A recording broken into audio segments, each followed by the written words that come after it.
Hey everybody, it's John Michael the Strega Mystica here, and it's unfortunate that I have to do this video, but because of so many questions that I'm getting and this coming into a really busy time of year for us, I thought I would do a video and address these questions once and for all. So videos and blog articles causing some confusion are probably what's behind this uptick in some of these same questions, and I thought I would address them. There are some people out there who are making claims that only one person has authoritatively researched and academically studied so-called Italian witchcraft. And while I might happen to have great respect for the people that they're saying is the only authority, that claim is misleading. There have been a number of people who have studied at both academically and otherwise the practice of Italian esotericism. So the first thing I want to put a pin in is that from an historical and cultural perspective, no practitioner of Southern Italian or Afro-Sicilian esotericism, which are the only forms of esotericism I will personally address, would have ever called what we do witchcraft. And I can say that with absolute certainty because I have practiced Southern Italian and Afro-Sicilian esotericism for the past 54 years.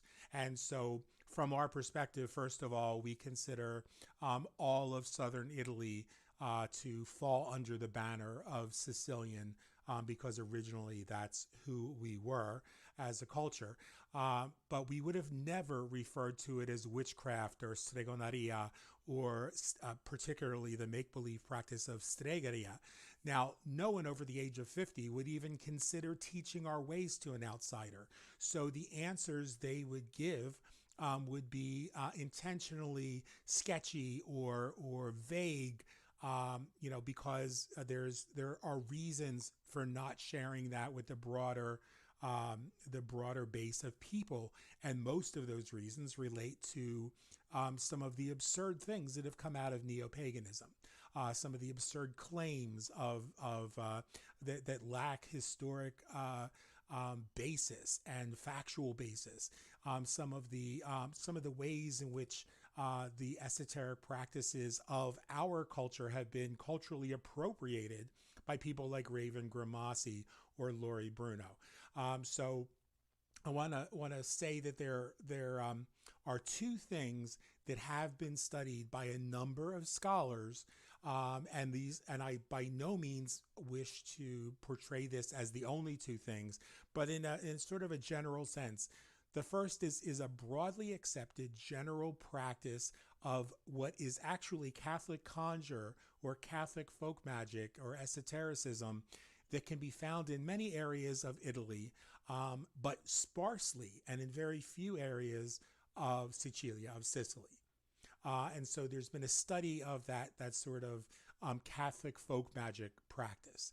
Then there's within that there's the practices of Southern Italy, of Sicily, that are Catholic folk magic in origin.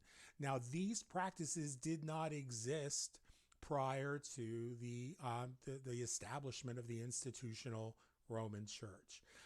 But the study of these practices is important because those are some of the practices that were brought by our ancestors to the New World in the first and second wave immigrations in North America. And then there's a second area of study, which is the younger generation's versions and adaptations of these folk magic traditions that are now not only Catholic folk magic inspired, but have also incorporated into the context of neo-pagan mythology and the delusions that arise from those who buy into just the completely fabricated origin stories, which often like to pretend that neo-paganism has its roots in ancient Italy or ancient Greece in some cases.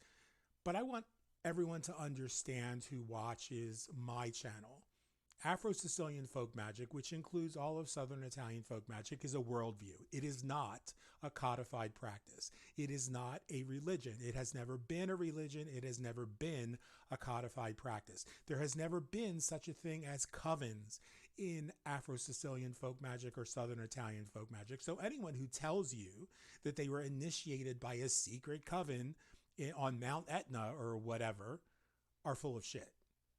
Its expression is neither open nor closed because it is individual. It is our worldview. So how I express my magic is based on my worldview and based on my personal expression, just as my poetry would be different from my grandmother's poetry. But it all draws on the same core experiences.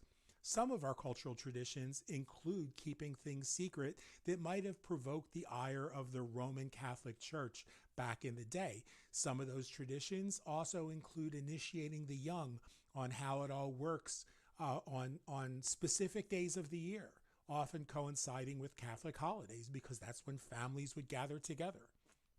But the practice of Afro-Sicilian and Southern Italian folk magic is a worldview. It is not something you can put down in a book. It is not something that you can describe in a couple of months or a couple of years or even really a couple of decades, because it is something that from personal experience, I can tell you that I learn more and more about every single day as I learn more and more about myself and my relationship to the world around me and to the cosmos. So the practice is a worldview.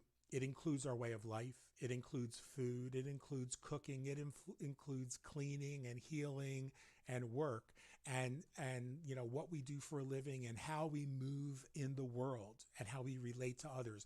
Our esoteric tradition is not pagan-related religious practice. It never was. See, there was never any such thing as paganism in the ancient world. That's a pejorative term that was coined by the Roman Church, taking a vernacular word, paganus, from Latin, which simply meant civilian. And because the Catholic Church imagined itself delusionally as the army of Christ, then those who were not part of the army were civilians. So there is a reason for that those who come from outside the tradition try to blend it with paganism. And I want to be frank about that because no one will push back on it. And the real reason that they blend their paganism into this is, one, because maybe they themselves are pagan. Two, because there's not enough information that's accessible to share publicly about our actual authentic traditions to be able to monetize their YouTube channels. And really what these people are about is monetizing their YouTube channels. Some have gotten their panties in a knot because I've called out those who claim to be Italian or Italian American folk magic practitioners who then talk about Italian or Italian American Catholic folk magic, who themselves have never been Catholic. So they don't know what they're talking about. They haven't got a clue how Catholic folk magic actually works because they don't understand the context from which it was built. They don't know anything about the struggle. They don't know anything about the oppression. They don't understand why we do the things we do, and they wonder why they don't get the results that the ancestors would have gotten.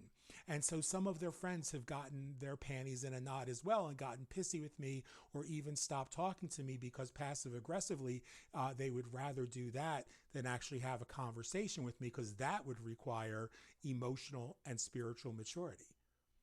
And that should tell you all you need to know, because if somebody was truly interested, they would have me on their podcast to discuss it, or they would have a private conversation with me to discuss it, because I'm well known for bringing the receipts. And because of that, you won't see me invited to their podcast anytime soon.